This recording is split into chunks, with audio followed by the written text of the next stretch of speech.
So నమస్తే అండి, welcome to Praveen tech tips. ఇవాళ వీడియో వచ్చేసరికి అయితేనేమో రియల్మీ నర్జో N61 స్మార్ట్ ఫోన్కి సంబంధించిన ఫస్ట్ ఇంప్రెషన్ వీడియో తీసుకొచ్చిన చిన్న రిక్వెస్ట్ ఏంటంటే ఛానల్ సబ్స్క్రైబ్ అయితే చేసుకోండి లేటెస్ట్ అప్డేట్స్ కోసం. సో ఫస్ట్ ఇక్కడ మీరు ఆన్ ద స్క్రీన్ మీద స్మార్ట్ ఫోన్ యొక్క ప్రైస్ డీటెయిల్స్ అయితే పెట్టేస్తున్నారు. స్మార్ట్ ఫోన్ 7500కు వస్తుంది. అండ్ ఇక్కడ అమెజాన్లో కానీ రియల్మీ వాళ్ళ వెబ్సైట్లో కానీ రెండింటిలో కూడా 500 రూపీస్ కూపన్ అయితే అవైలబుల్ అవుతుంది అనమాట. సో దీనివల్ల స్మార్ట్ ఫోన్ యొక్క ప్రైస్ చూసుకుంటే మాత్రమే 7000 అవుతుంది. మంచి హైలైట్స్ ఏంది స్మార్ట్ ఫోన్ మీద చూద్దాం. సో హైలైట్స్కి వచ్చేసరికి అయితేనేమో డ్రాప్ రెజిస్టర్స్ అనేసి అయితే పెట్టిరన్నమాట. అండ్ ఇక్కడ మీకు 128 GB డైనమిక్ ర్యామ్తో పాటు వస్తున్నట్టు 7.84 slim body 90 Hz refresh rate. కానీ ఇక్కడ ఏంటంటే డ్యూ డ్రాప్ డిస్ప్లేతో పాటు వస్తుంది. 32 MP సూపర్ క్లియర్ కెమెరా అంటారు. అండ్ హైలైట్స్లో మాత్రమే ఆక్టోకోర్ అనేసి అయితే పెట్టిరు. సో వన్స్ అగైన్ నేను ఏం చేసిన అంటే మళ్ళీ స్పెసిఫికేషన్స్ ఉంటాయి కదా, అక్కడికి వెళ్ళి చూస్తే మాత్రమే యూనిఎస్ఓసి వాళ్ళది T612 ప్రాసెసర్తో పాటు కూడా వస్తుంది అనమాట. 32 MP కెమెరా కూడా ఉంది. 1.8 అపర్చర్తో పాటు 5 MP ఫ్రంట్ ఫేసింగ్ కెమెరాతో పాటు వచ్చింది. ఇక్కడ యూనిఎస్ఓసి వాళ్ళ ప్రాసెసర్ వచ్చింది కాబట్టి T612 ఇది 4G మోడమ్ కంపాటబుల్ ప్రాసెసర్ అనమాట. సో దీనివల్ల ఏంటంటే ఇది 5G స్మార్ట్ ఫోన్ కాదు, 4G స్మార్ట్ ఫోనే. కానీ డ్యూయల్ బ్యాండ్విడ్త్ వస్తున్నాయి. 2.4 GHz 5 GHz డ్యూయల్ బ్యాండ్విడ్త్ వస్తుంది. బ్లూటూత్ 5.2తో పాటు కూడా మంచి స్పెసిఫికేషన్స్తో పాటు వస్తుంది. 187 grams 3.5 jack dual SIM slot microSD card పెట్టుకోవచ్చు. మైక్రోఫోన్తో పాటు కూడా వస్తుంది అనమాట. డీసెంట్గా ఉంది అండ్ ఇక్కడ ఏమంటారు స్క్రీన్ ప్రొడక్షన్స్ అవన్నీ కూడా బాగానే ఉన్నాయి.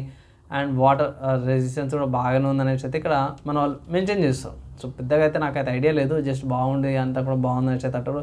4 year ల్యాక్ ఫ్రీ ఎక్స్పీరియన్స్ అనేసి అయితే అంటారు. ఆబ్వియస్గా 2 years of security updates and 4 years of security patches అయితే ప్రొవైడ్ చేస్తారు. అండ్ ఏఐ బూస్ట్ ఇంజన్ అనేసి అయితే పెట్టారు ఇక్కడ. సో కొన్ని ఏఐకి సంబంధించిన చిన్న ప్రాసెసర్స్ అయితే ప్రొవైడ్ చేస్తారు.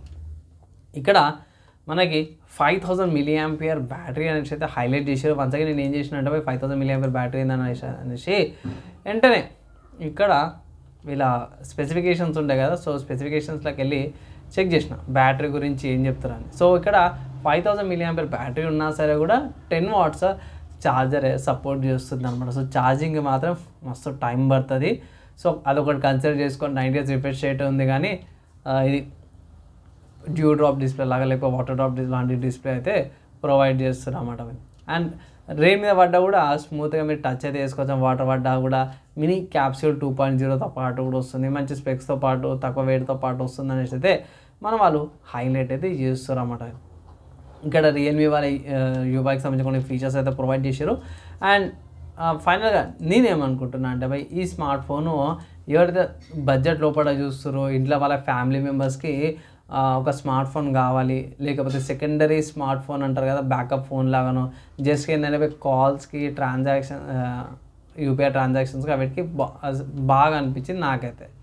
అండ్ ఎవరైతే కొత్తగా వస్తారు స్టూడెంట్స్కి వాళ్ళకి జర యూస్ఫుల్ అయ్యే అవకాశం ఉంది. బేసిక్ నీడ్స్కి మంచి స్మార్ట్ ఫోన్. నా ఒపీనియన్ ఏంటంటే ఇక్కడ బాగుంది, స్మార్ట్ ఫోన్ బాగుంది. అది దీంట్లో ఇంకో 2-3 వేలు వేస్తే మీకు పోకోలో అయితే ఇంకా Poco M6 4 GB RAM variant ఉంది, అది తీసుకోవచ్చని. అదైతే మీకు 5G వస్తుంది, 10,000 లోపల వస్తుంది. అది కూడా కన్సిడర్ చేసుకోవచ్చు. ఒక అడ్వైజ్ అయితే చేస్తున్నా. మీరేమనుకుంటారు? నాకైతే అవసరం లేదు, కొనుక్కోవాల్సిన అవసరం లేదు.